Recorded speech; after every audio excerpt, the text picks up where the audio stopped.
Saturday is Market Day in Otavalo, Ecuador, the largest traditional market in South America and one of the oldest.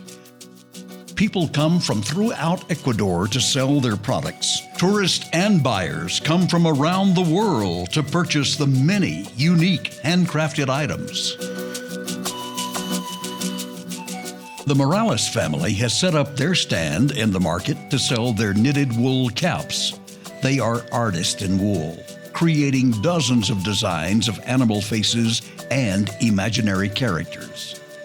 The caps are made in the family's home workshop.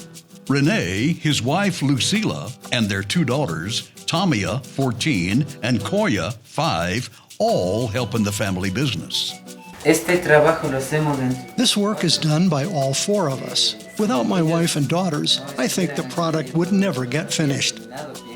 Renee begins the process by winding the colorful wool yarn onto spindles using a homemade device called a muchacho, which means boy in Spanish.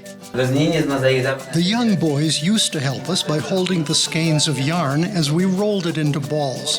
For that reason, this device is called a muchacho. But now the work is done by this apparatus and the boys can go out and play. After the yarn is wound into spindles, Renee uses a knitting machine to make the body of the caps. The machine is entirely powered manually. In their community, it's the men who do the knitting, while the women do most of the finish work and the selling. Once the body is complete, Renee adds the ear flaps, and the cap is ready for the finishing touches. The finishing of the ears is done by my older daughter, Tamia, as well as the sewing. My wife does the molded parts of the face, and my youngest daughter, Koya, prepares yarn for the tassels. We also apply a lining so the cap will be warmer and softer. From start to finish, it takes at least 2 hours to make each cap. Renee and Lucila do most of the work, while their daughters are in school or studying. It's hard work and requires long hours for both of them. I always work until 11 at night. At 11, we go to bed, and the next day at 4 or 5 in the morning, we begin the process all over again. They must also do all the household chores and manage their animals and crops.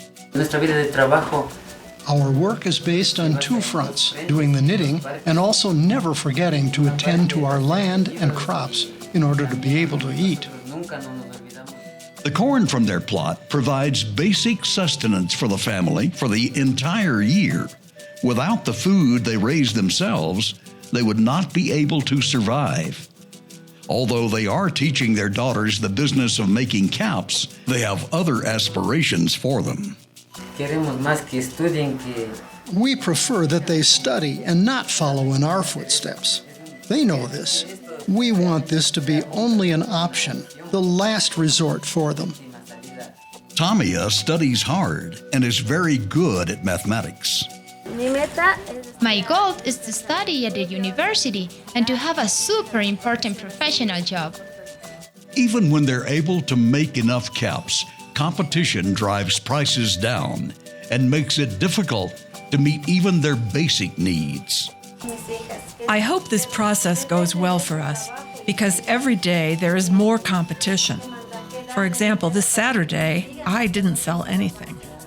If this economy continues, I won't be able to send her to the university. Vive bien means live well. Through Arts of Ecuador, you can help the Morales family. Their finely crafted wool caps are available for purchase on our website, www.artsofecuador.com. Our nonprofit Fair Trade business helps support artisans such as Renee and Lucila by purchasing their products at a fair market price and returning 5% of each sale to an education fund for their children. You live well by owning these fine products, and you help the artisans and their families improve their lives.